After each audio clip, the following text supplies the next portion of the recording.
Well, I think a big part of this economy as well, to a large degree, is slave labor, Hmm. in whatever form you might anticipate it. I think, at least when I was looking at it, the slave labor might not, as we might anticipate, slave labor doesn't necessarily seem to match perfectly, but there are certainly like parts of it that was really contributing to the general economy or at large. Were there opportunities? I guess one of the opportunities for slave members in the economy to be able to progress and actually progress outside of the bounds that they had, and how influential was it to actually bolstering the Roman economy? It's a great question. And when, of course, you think about the Roman economy, you always think of, a slave economy or a slave society. Um, and when we think about that, particularly in the United States, as we are trying to reckon with the impacts of slavery on our own economy, Sure. we call to mind the plantation South. And it's real. This is the place that passes a foreign country, right? Because the practice of Roman slavery is dramatically different from the practices of slavery that accrued in the Roman South, in the American South. There are certainly some things that are in common, right? Brutality, violence, the extraction of somebody else's labor with no recompense. I mean, obviously basic things. The kind of annihilation of the self that goes along with all of that stuff, right? All of that stuff remains true in the Roman world. However, it's not a racially based system necessarily. In some places, there's lots of slaves, like Italy. In other places, there are very few. In Roman Egypt, for instance, we have the census reports. It's only about 11% of the population are enslaved people. But I think the biggest thing that's hardest for us, particularly Americans, who conjure up a vision of what slave labor means, we always imagine that only certain types of people are doing a job, right? And they're just slave people who are doing it. Every single job in the Roman world, with the possible exception of domestic service, is done by both slave and free people. And they work side by side. And I actually begin the book by using an account book to recount a story about a tenant farmer, two slaves, and some hired wage labor that all work side by side together for a couple weeks doing agricultural work. That's true of most jobs in the Roman world. Now, obviously, slaves who are doing work are working for their masters. And in that particular instance, we actually can see in the account books that one of the slaves who's working is not getting paid. His master is getting paid. And the account book is transferring the money to his master's account. And that's probably mostly true for wage-bearing work. Enslaved people, and this is one of the places that the Roman world is really different.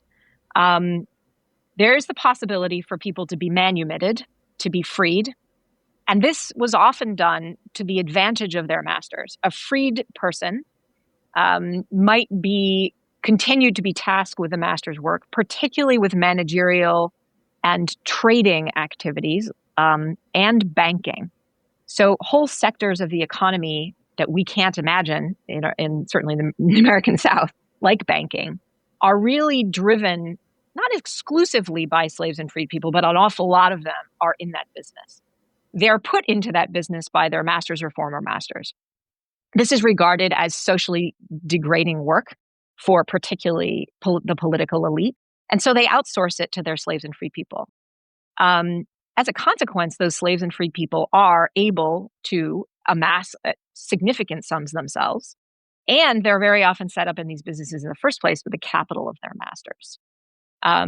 My colleague Ed Cohen has written a beautiful book called Roman Inequality, in which he actually looks at the inequality of enslaved people who manage to, enrich themselves, or freed people through the use of their master's capital, and free people who have to accumulate all that capital themselves.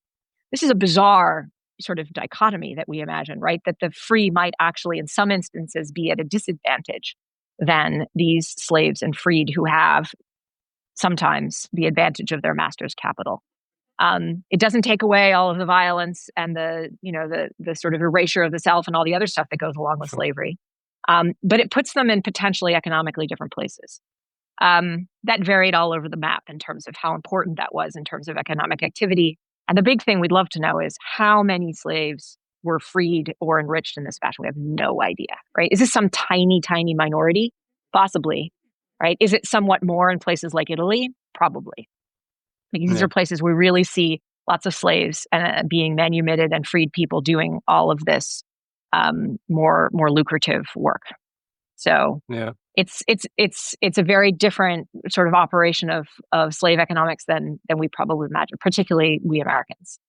No, it's so different. I hadn't even necessarily considered one of those kind of things really, because of the nature of what slaves were in comparison to even the normal working layman. They weren't in a lot of instances. They weren't maybe that different in the sense that they were subsistence, and many instances they were on a knife's edge in terms of that a lot of the time, and that actually, in some regards, haven't even necessarily considered this, by being a slave with a particularly wealthy or influential owner, that actually gave you potential routes and access to capital and skills and things that could actually, in some instances, give you a better life potentially if you had managed to gain your freedom or do some other things. And now I'm sure that's obviously not in a lot of the instances. There'll be a lot of nuances depending on that. It's just interesting to just hear that kind of thing, and it's interesting. Yeah, just the proximity, just to be able to get to the 10%, I guess, not the 90%, is actually a way for them to potentially even live better lives, economically speaking. Well, it's, I mean, of course, it conjures up the big question of, is money everything? Hmm. Just because you're not worrying about starving to death doesn't mean that you're not worrying about being, raped and beaten and all of the other things that go along with being a slave in this world. And indeed, our more recent slave societies. Um, I think it's also interesting that the anxieties that Romans had themselves about the system that they had produced. So, any of your listeners who are familiar with classical literature will know some of the great satiric poets like Martial and Juvenal, who complain bitterly and constantly about the nouveau riche in their own world who were former slaves. That these are people who've managed to get rich, who skip over, if you like, the capital gap because they have been set up in business by their former masters. And the sort of vitriol that they pile on these people because they got as they see it, the sort of get out of jail free card. Um, and Bizarre. Yeah, it's interesting. it is bizarre, right? I mean, it's the system the Romans built themselves. It's very historically particular that they produced this kind of society, and it's sort of strange slave economics.